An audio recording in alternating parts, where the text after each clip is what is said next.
He lied to everyone, his friends, his parents, even himself.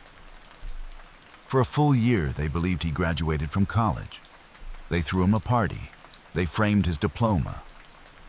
But there was one problem. He never walked the stage. Tonight, we follow the unraveling of that lie. A young man's descent into guilt, the moment his mother found out, and the long road back to truth. This isn't a story about failure. It's about what happens when the lie becomes too heavy to carry. You're watching the graduation that never happened.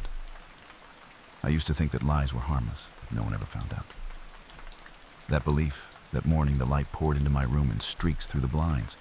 I remember it not because it was special, but because it was ordinary. Quiet, calm. The kind of morning you're supposed to feel proud, accomplished. A new chapter, graduation day. But all I felt was this cold, pulsing dread under my ribs. I zipped up the cap and gown I bought online. The fabric felt cheap, artificial, too light, like it knew it didn't belong. I looked in the mirror and tried to smile. The reflection didn't flinch, but my eyes looked hollow, like I had. My name was never on the official graduation list. I had cracked one semester before the end. Burned out, 2 failed courses, a GPA I didn't want to explain. So I shut down. I didn't tell my parents. I didn't tell anyone. I just disappeared from campus one day and let the silence. But my mom, she was so proud. My son, she beamed first in the family to get a college degree. She bought a new dress just for the occasion. My father took the day off work, said he hadn't been that excited in years. We were going to take photos, celebrate, eat steak at that overpriced restaurant my mom always pointed at through the car window. So I gave them the story they deserved. I rented the gown, bought a fake diploma cover online, set up a private ceremony time blaming COVID policies. I told them it was limited entry, no guests. I texted them afterward. It was beautiful. Wish you could have been there. I remember standing in a quiet park that evening, in full graduation attire, taking pictures with a friend I begged to help. I smiled, posed, held the empty diploma cover like it weighed something real. The wind caught my cap. I laughed on cue. But inside, I felt like I was at my own funeral. I spent the next few days rehearsing my new identity. Where are you applying to work? Still exploring? Tech startups, consultant firms. Trying to find the right fit. It became a script. I learned the tone, the eye contact, the enthusiasm, just hollow enough to be believable. My mother every week asked, "Any updates, sweetheart?" And I'd smile. A few interviews lined up. She would nod, eyes glowing. I knew it. You're going to change this family's luck.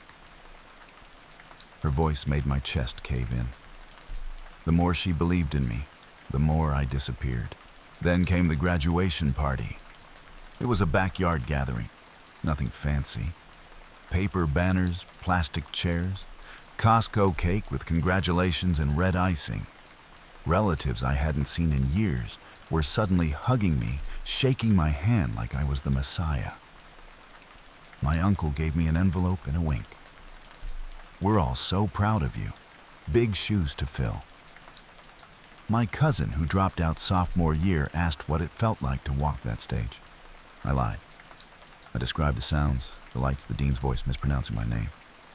They laughed. They clapped. My mother cried. I barely touched my food. My hands were shaking too much to hold a fork. But I smiled through it. I took selfies, held babies, thanked everyone for their support. When it got dark, I slipped inside the house and locked myself in the bathroom. I sat on the edge of the tub and stared at my phone for 10 minutes straight.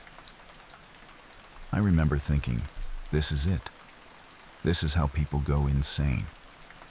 One lie at a time. The next morning, I woke up to a text from Ben. Ben was my oldest friend. We went to high school together, then roomed together for 2 years in college before he transferred out. He was smart. Too smart. The text just said, "Hey, be honest, did you actually graduate?" My blood ran cold. I called him. He didn't pick up. Instead, he sent another message. You seemed off yesterday, and I didn't see your name on the school's website. I wanted to throw my phone across the room. Instead, I typed, long story. Can we talk? He didn't respond. The rest of that week, I felt like I was walking on glass. I kept hearing phantom knocks on the door. I thought any second someone would expose me. Some stranger from the registrar's office would call my mom. Some HR rep from a company I applied to would reach out. I couldn't sleep. I couldn't eat. At night, I'd sit on the edge of my bed and imagine how I'd tell them the truth. But every version of that confession ended with my mother's face crumbling in disappointment. So I told myself, just wait. Go back to school eventually. Finish the degree. Then you can come clean. Then it won't be a lie anymore. It'll just be delayed. That lie became my new graduation speech. I repeated it every morning. Until the morning she knocked on my door. I was half asleep, disoriented.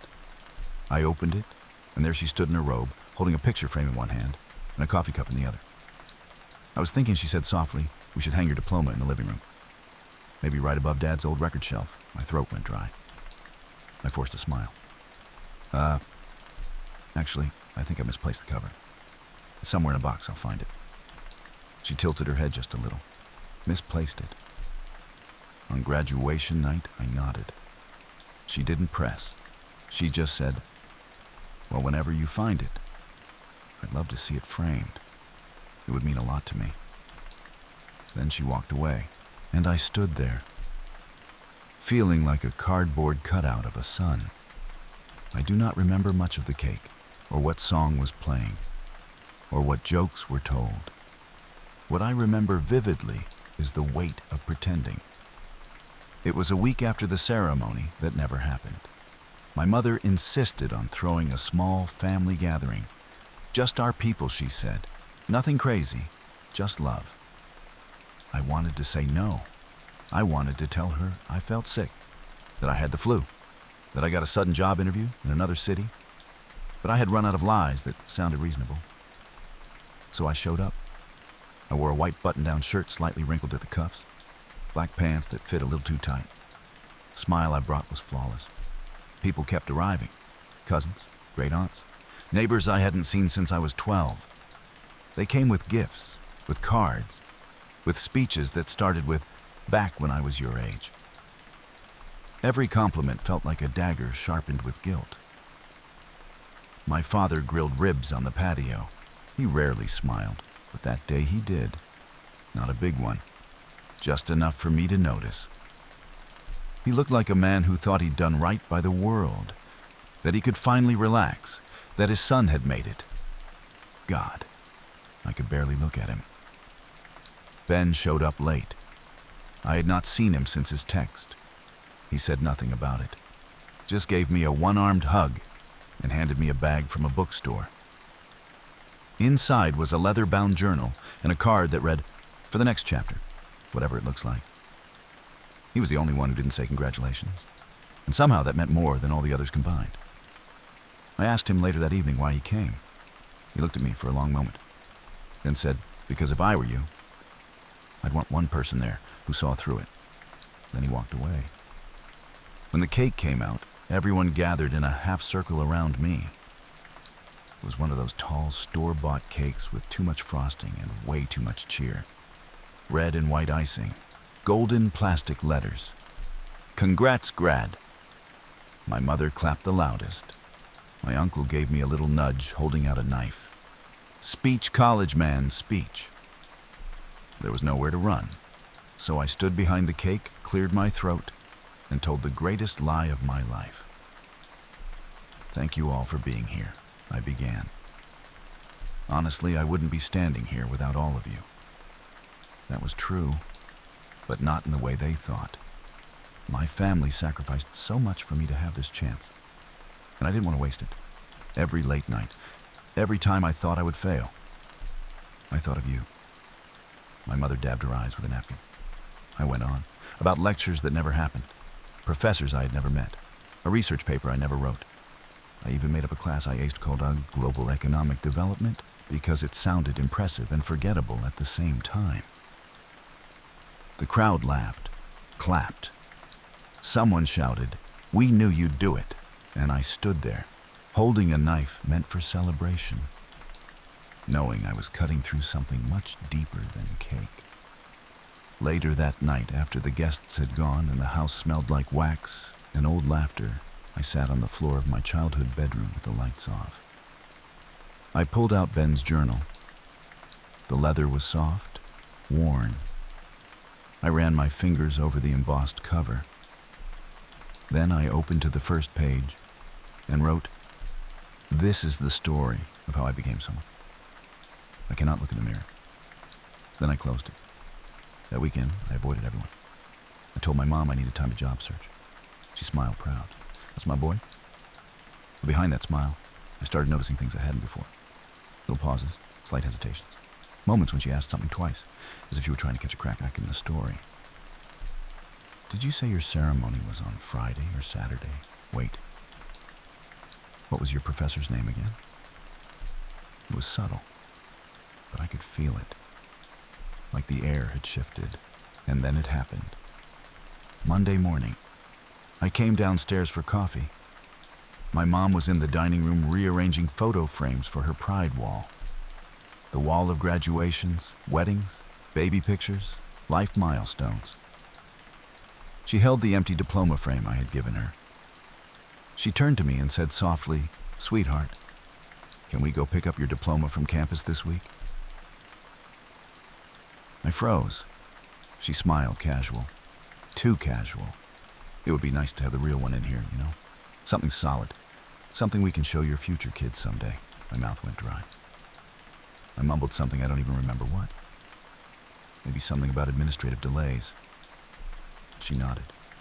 But her eyes, they lingered a second too long. I went back upstairs and sat on my bed, heart hammering like I had just outrun a predator. That was when I realized something terrifying. I was not lying to protect them anymore. I was lying because I was too afraid of who I would be if I stopped. That night, I sat alone in the dark. And I asked myself the question I had been avoiding for months. What if the truth does not set me free? What if it ruins everything? But somewhere deep in that silence, I also felt something else stirring. Not guilt, not shame, a flicker, the beginning of courage. There is a strange kind of pressure that builds when everyone thinks you are succeeding. It is not pride. It is not joy. It is a quiet, suffocating panic, like trying to breathe through fabric that keeps tightening around your face. After the party, the questions started coming faster. "Have you heard back from Deloitte yet? Did the startup offer you a second interview? Are you still thinking of going into product management or finance?" I smiled. I nodded. I made up acronyms and fake company names that sounded legitimate. TechEdge, Orion Labs, Chronex. Once, I even created an imaginary recruiter named Michelle, who really believed in my leadership skills. Michelle was polite, encouraging, and completely non-existent. Every lie bought me time. But every lie also built the noose a little tighter. I began structuring my day like a performance. From 9 to 5, I pretended I was working remotely. I sat at the kitchen table with my laptop open, fingers hovering above the keyboard. I Googled Tech Trends 2023 and left tabs open so it looked like I was on Zoom meetings. I answered imaginary emails, took fake coffee breaks. Once my mom walked by and asked, "Are you on a call?" I pressed a finger to my lips and nodded like I was deep in negotiations. She smiled, impressed. So professional. It made me want to scream. I kept a notepad of phrases that sounded smart but meant nothing. Leveraging agile systems, cross-platform strategy, iterative scaling. I used them in conversations to sound like I was doing something meaningful. My father once overheard me and patted my shoulder. "I don't understand half of what you do, but I know it's important." That almost broke me. Then came the panic attacks. They started as tightness in my chest, a fluttering heartbeat, a shortness of breath that felt like drowning in slow motion. I would lie awake at night, replaying every lie I had told every fork in the road where I could have confessed but didn't. Ben texted again. Still no job, want to talk. I ignored him. My sleep became fractured, my dreams blurred with guilt. In one, I was back in a lecture hall, surrounded by people taking an exam I had never studied for. In another, I was on stage giving a speech, but every word turned to dust in my mouth. Most nights, I would wake up sweating, sit on the edge of my bed, stare at the window, and wonder how much longer I could keep going. Then something happened that nearly exposed everything. My mother received a call from her old friend Linda. Linda's nephew worked at a mid-sized software company, and they had an entry-level position open. She thought I would be perfect. My mother was ecstatic. She knocked on my door like she had just won the lottery. "Baby," she beamed, "this could be it." She handed me the number scribbled on a post-it. "They're expecting your call." I took it. My hands were shaking. I waited until she left the room. Then I stared at the yellow square like it was a live grenade. I didn't call. Instead, I Googled the company, memorized its website, and rehearsed a story about how I had reached out, how it didn't work out. 2 days later, she asked how it went. I told her they had already filled the role. She frowned, disappointed. "They said they would hold it for you." I shrugged, feigning casual frustration. "It happens. It's competitive." She nodded, but her eyes dimmed. Another hairline fracture. At night, I would lie awake and wonder what kind of man I was becoming. A coward. A fraud. I thought of people who cheated on their partners and swore it was just one time. Was this the same thing? A long, drawn-out betrayal dressed in politeness and fake ambition. And then I thought about my mother again. The way she said my name with pride. The way she kept printing out job postings and leaving them on the kitchen counter. It was not just that I had lied. It was that I had turned her hope into a prop. One afternoon, I opened my email.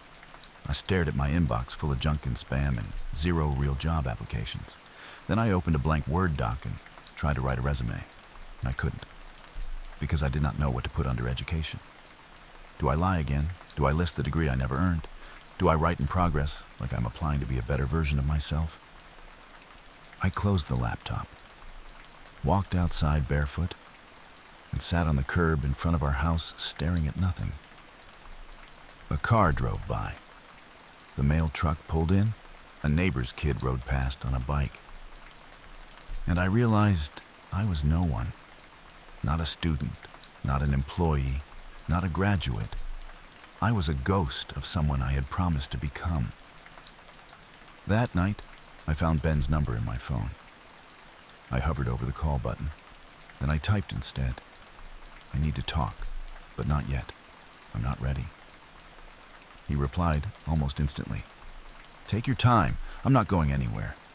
I cried when I read that, because after all the lies, someone still believed there was something worth waiting for. The next morning, I woke up early. I went downstairs and found my mother drinking coffee by the window. Her eyes were tired, but kind. I opened my mouth, ready to speak. But before I could say anything, she asked, "Did you sleep okay?" I nodded. Then I said the only truth I could manage, "Not really." She reached over, touched my hand gently. No questions, no pressure, just that. And for the first time in months, I let myself breathe. It started with a frame, an empty wooden frame sitting on the hallway shelf. She bought it at the mall, brown oak beveled edges, a glass front. It was meant to hold my diploma. I remember her coming into my room, holding it like a gift from heaven. "Look what I found," she beamed. "It matches the rest of the photos on the wall." I smiled, or something like it. My chest clenched, my vision blurred. She placed it on my desk gently. "No rush. Just whenever you find your diploma, we'll put it in." And then she left. Just like that. No accusations, no suspicion, only love. That made it so much worse. I stared at that frame for days. It became a symbol of everything I was not. Not a graduate, not honest, not the person she believed in. Every time I walked by it, I felt like it watched me, like it was waiting quietly, patiently for me to come clean, but I didn't. Instead, I shoved the frame into the back of my closet and buried it beneath old laundry. I told myself I was buying time, but really, I was hiding from the last thread of accountability. One morning, I heard her talking to my father in the kitchen. I stayed on the stairs just out of sight. "She still hasn't found the diploma?" he asked. There was a pause. "No," she said, "but maybe he's just distracted. Job hunting must be stressful." Job hunting. That phrase made me nauseous. Another pause. "Do you ever wonder if something's wrong? Like what I don't know? He just seems off." I held my breath. Then she added softly, "Sometimes I feel like he's carrying something heavy, but he won't put it down." My chest tightened, because she was right. Later that day, she came into my room holding a manila envelope. "I found this while cleaning," she said. "Your high school transcript. Thought it might help for applications." She placed it beside my laptop. Her smile was small, hesitant. I thanked her. She nodded, but lingered in the doorway. Then, almost too casually, she asked, "You never told me what your graduation speaker talked about." Was it good? I froze. My brain scrambled. I tried to picture a speech, a moment, a sentence, anything. "I don't really remember," I said. It was a blur. She nodded, but something in her eyes dimmed again. Another crack in the foundation. The next morning, I found her looking at old photo albums. She had pulled out my kindergarten graduation picture, the one where I wore the tiny blue gown and held a rolled-up paper like it meant something. She smiled when she saw me. "You've always looked good in a cap and gown," she said, "even back then." I tried to smile, but it felt like a fracture across my face. She closed the album slowly. "You're not eating," she said. "I'm not hungry. You're not sleeping. I'm trying. You're not here." I looked up, startled. She didn't say it as an accusation. It was just a quiet observation. A truth hung gently in the air. I nodded, and for a moment we sat there. To two people in the same house, separated by an invisible wall, neither of us had the words to break through. That night, I had a nightmare. I was standing on a stage wearing my gown diploma in hand. The crowd was full of familiar faces, my parents' Ben professors I had never met. The dean handed me the microphone. "Tell the truth," she said. I opened my mouth, and nothing came out. Suddenly, the diploma caught fire in my hands. The stage cracked beneath me. The crowd turned away one by one, and I fell. I woke up gasping, sweat clinging to my neck, hands trembling. I stumbled to the bathroom, splashed water on my face. In the mirror, I barely recognized myself. There were bags under my eyes. My skin looked pale, eyes hollow, like someone had replaced me with a cheaper version. I leaned against the sink and whispered, "What are you doing?" The mirror had no answer. I needed air. So I left the house and walked through the neighborhood barefoot, past houses with real graduates, law school signs, med school banners, proud parents setting up decorations for their kids. It felt like walking through a museum of all the lives I should have lived. At the corner coffee shop, I ran into Mrs. Owens, my old high school counselor. She smiled when she saw me.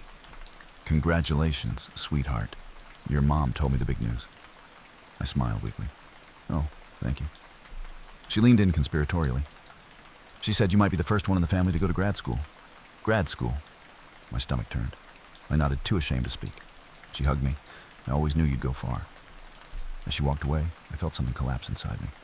Not loudly, not with drama. Just a soft, silent break. Like a bone quietly snapping under the skin. That night, I opened the closet and pulled out the frame. I held it in my hands for a long time. Then I placed it back on the desk, right where she had left it. Not as a trophy, but as a reminder. I sat down in front of my laptop, opened my browser, and for the first time in months, I searched how to re-enroll in college. My hand hovered over the keyboard. This was it, the first step toward undoing the lie. I clicked.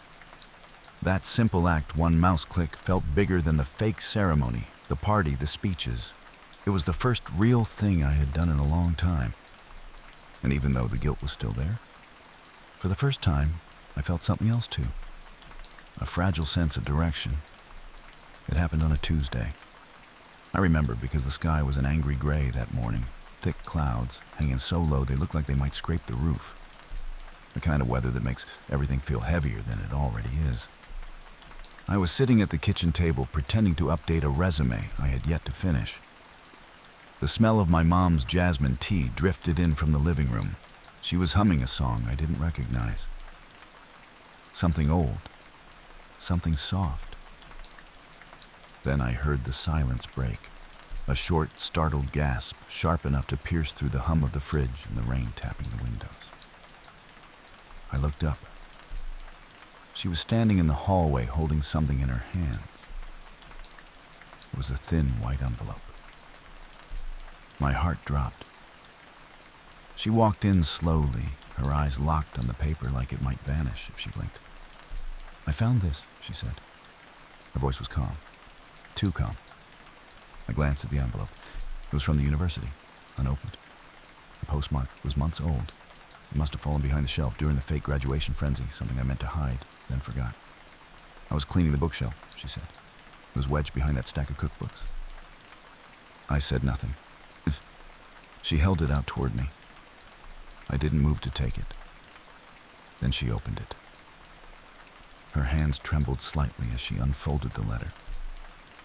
I watched her eyes scan the page, line by line, word by word. I saw the moment she realized. Her lips parted, but no words came out. She blinked once, twice, then slowly looked up at me. "You didn't graduate." It wasn't a question. It was the quiet, devastating truth, spoken into the middle of our kitchen. I wanted to deny it.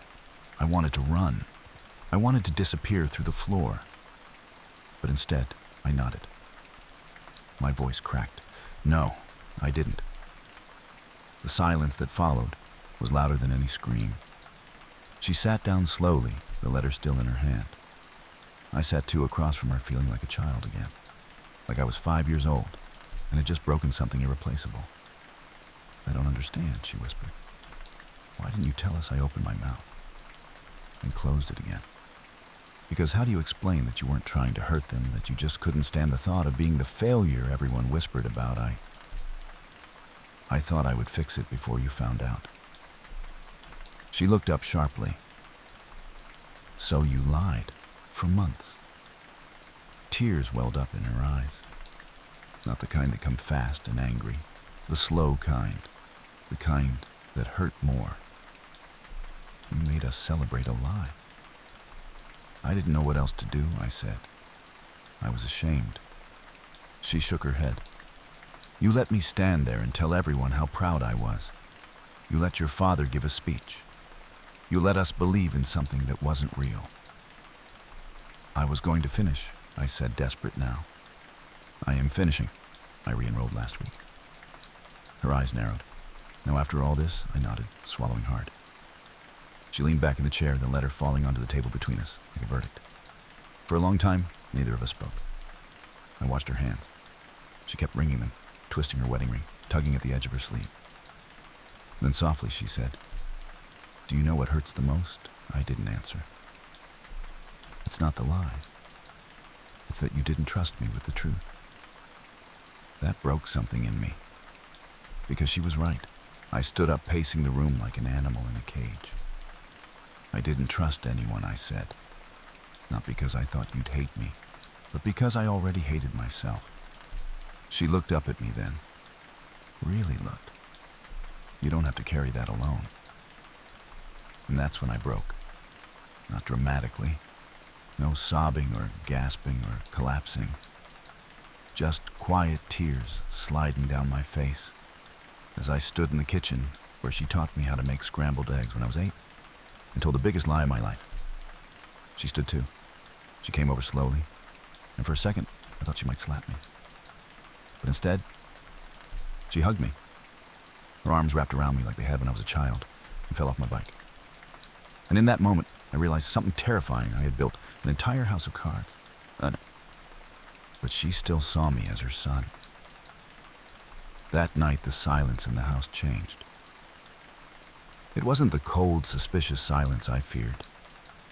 It was heavier, sadder, but honest. Dinner was quiet. She didn't say much. Neither did I. My dad noticed the tension, but didn't ask. He just passed me the salt and gave me a nod that said, "We'll talk later." Afterward, I went to my room, sat on the floor, opened Ben's journal, and wrote, "The lie collapsed today." And she didn't yell. She didn't slam the door. She held me. Maybe that's what love looks like. After disappointment, it doesn't retreat. It just stands there and waits for you to come back. That night, I slept. Not well, but better than I had in months, because the truth was out, and I was still standing, not unscathed, not forgiven, but not erased. There's nothing noble about starting over. It doesn't feel inspiring. It doesn't feel like a redemption arc. It feels like standing at the bottom of a long staircase, bones bruised from the fall, knowing the only way out is one painful step at a time, while everyone watches to see if you'll trip again. The Monday after my mother found the letter, I logged into the university portal. I stared at the empty transcript, the red marks from failed courses, the notification that read, "Academic standing probation." My hands hovered over the keyboard for a full minute. Then I clicked re-enroll. Submit. That was it. No fireworks, no montage, just a form, a click, a silent breath. The first email I got was from a counselor named Jenna. Polite, professional, short. "Welcome back. Let's set up an academic recovery meeting." Recovery. That word echoed in my head for hours. Because that's what I was doing, wasn't it, recovering? Not just from failure, but from the version of myself I'd tried so hard to sell to the world. The next day, I sat in a Zoom call with Jenna. Her face was kind but sharp, like someone who had seen dozens of students like me and had no patience for excuses. She asked me to explain what happened. I didn't lie. I told her I quit before the end, that I lied to my family, that I had spent a year pretending to be someone I wasn't. She didn't react, just took notes.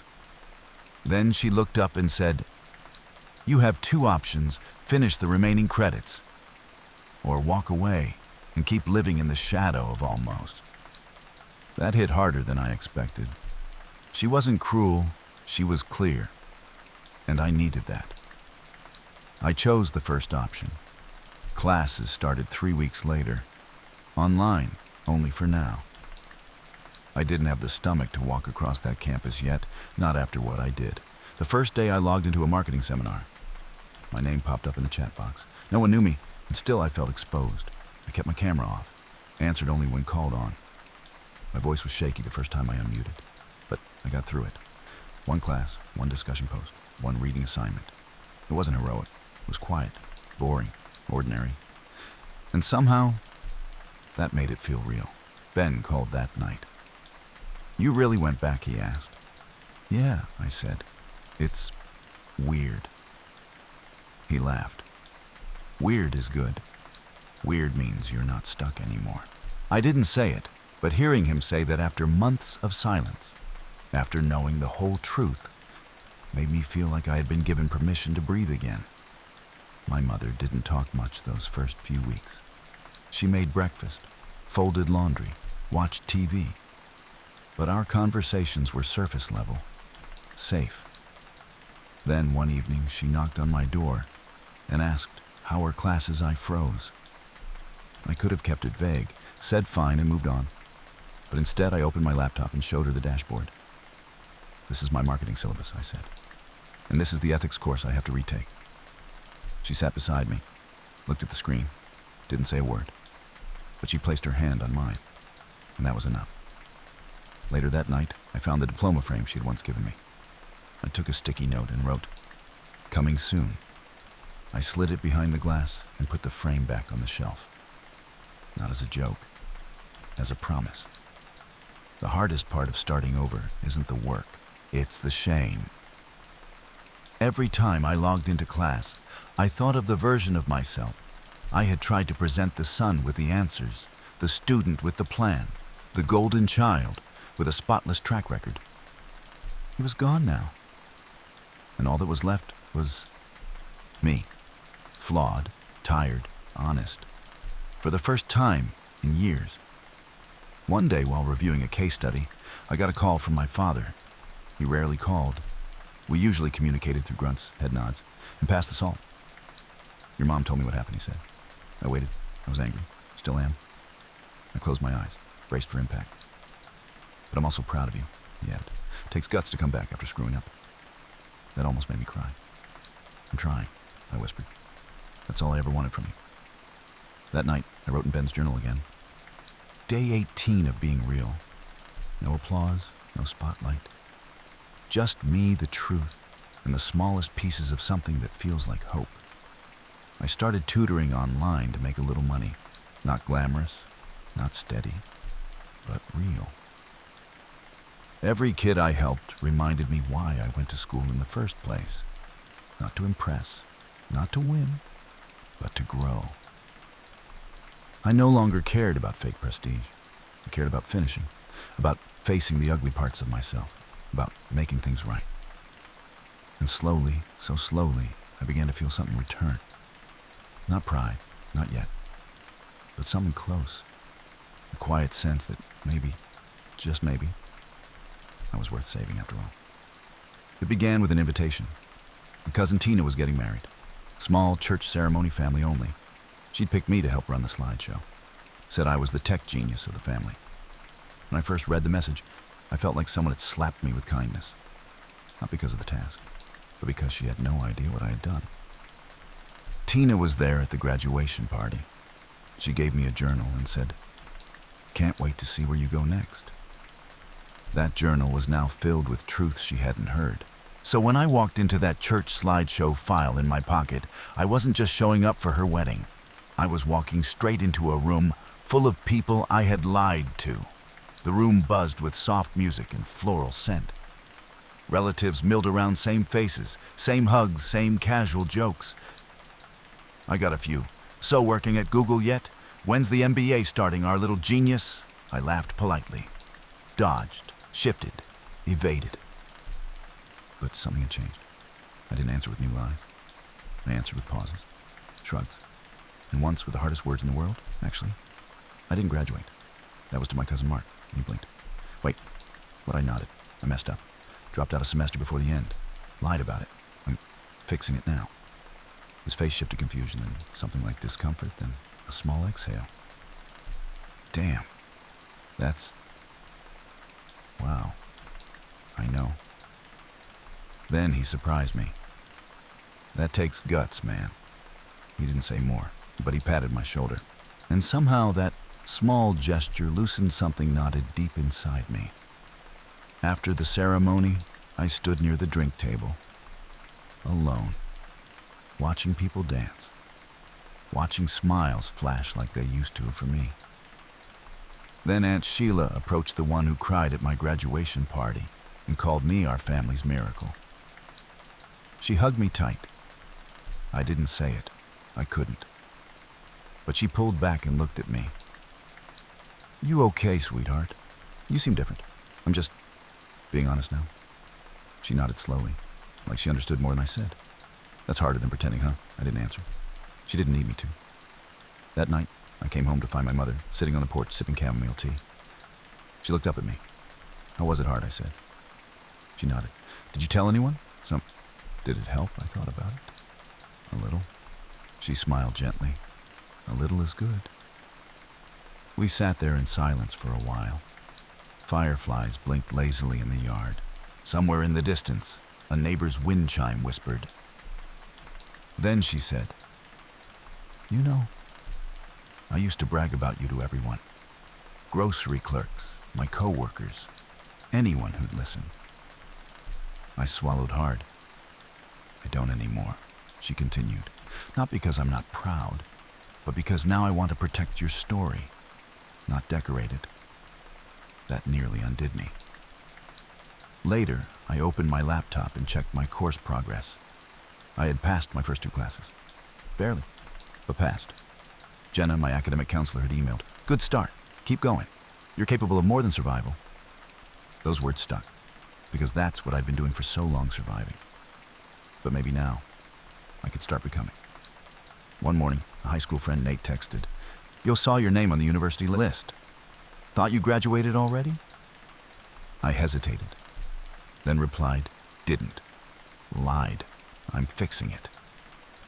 He didn't respond for hours. When he finally did, it was just damn. That takes serious courage. Then, if you need help with anything, resumes, mock interviews hit me. That kindness hurt more than judgment ever could, because it reminded me people are more forgiving than we give them credit for, if you give them the truth. I started writing again. Not essays or reports, real writing. Late at night after class, I'd open a blank doc and pour things out letters. I'd never send monologues I'd never perform.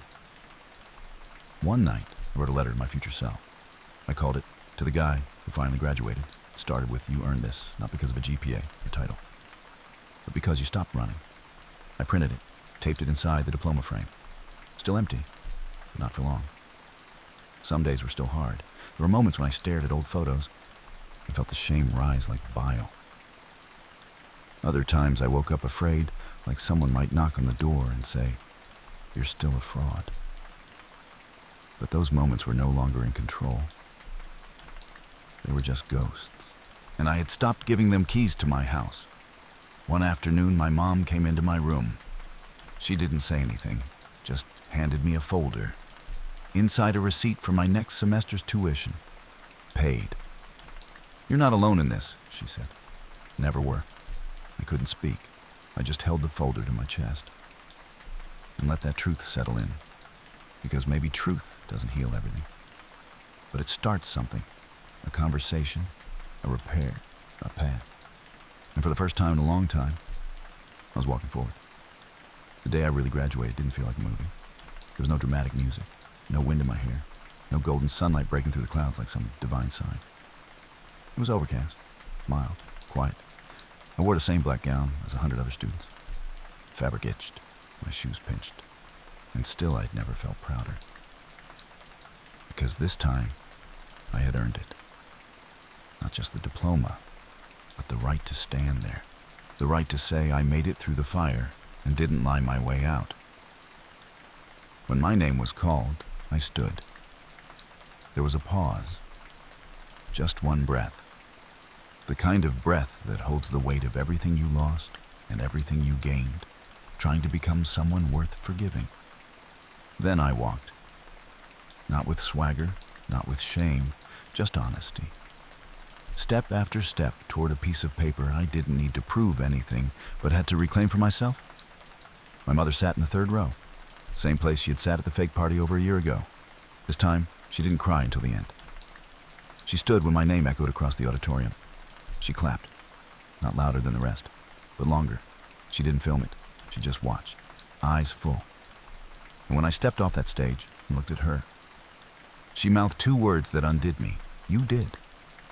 Later in the courtyard, surrounded by graduates and families and camera flashes, I stood quietly. I didn't need to make a speech. I didn't owe anyone more stories, but people came anyway. Ben was there. He tossed me a small black notebook. "Filled it yet?" "Almost," I said, grinning. "Good, I saved you another." This one was red, embossed with the words, "Write your own ending." My dad came next. He didn't say much, just extended his hand. When I took it, he pulled me into a rough hug. "I'm proud of you," he said into my ear. "This one's real." Then with a smirk, "You still owe me for that damn party, though." We both laughed. Later, as the crowd thinned, I found a quiet bench under a tree, pulled out the journal, the old one Ben gave me, turned to the final page, and wrote, "June 4th. Walked to the real stage. No lies, no script. Just me, a little broken, but standing, breathing, beginning again." Then I closed it and let the silence settle in. But it wasn't the kind of silence that haunted me anymore. It was peace. 2 weeks later, I stood in my childhood home. Same hallway, same photos. But now there was one more. My mother had framed the real diploma, placed it right where the old frame used to sit collecting dust and secrets. She stood beside me. "I always believed you'd get here," she said softly. "I didn't," I admitted. She touched my hand. "That's why you needed someone who never stopped believing." That night, I cleaned out my old closet, found the suit I wore to the fake party, the wrinkled shirt, the empty frame. I held it for a moment, then gently placed it in a donation box, because I didn't need it anymore. The man who wore it had outgrown his mask. One last entry in the journal. This story isn't about redemption. It's about reality. The truth didn't fix everything, but it gave me the tools to start rebuilding. I used to think shame was the end, but maybe it was just the invitation to come home to myself. I mailed a copy of my final transcript to Jenna, my academic counselor, with a handwritten note. "Thank you for not sugarcoating what I had to become." She replied with one line, "Real stories are the ones that matter." I still carry guilt, but it doesn't carry me anymore. And when I walk into rooms now, interviews, family dinners, even my own head, I don't walk in pretending. I walk in as me, whole, flawed, honest. So here I am, not the success story you clap for at a podium, but the quiet one who picked up his life piece by honest piece, and finally said, "This is who I am, and that is enough."